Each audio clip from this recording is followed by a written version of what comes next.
Humble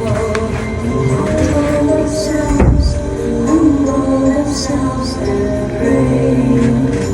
If they see my face and humble themselves, turn from their wicked ways, I will hear. Mga kaibigan, samahan niyo po ako sa ating pananalangin sa araw na ito.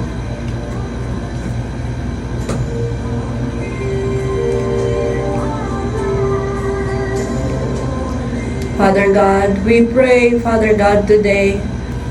Panginoon, hinihiling namin, Panginoon, sa panalangin ng aming bayan, ang bayang Pilipinas, ang bayang mahal, ang bayang pinili mo, Panginoon.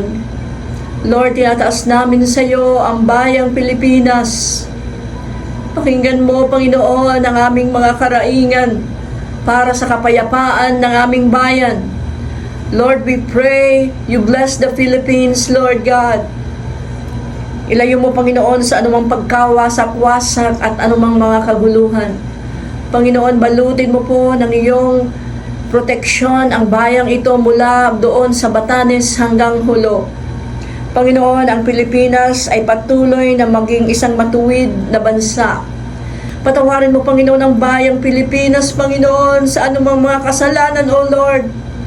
Mula sa saling lahi, Panginoon, makatarungan, Ama, na bayan, mayroong habag at awa sa mga dapat kaawaan, magpatawad sa mga dapat patawarin, Panginoon. Lord, we pray, God,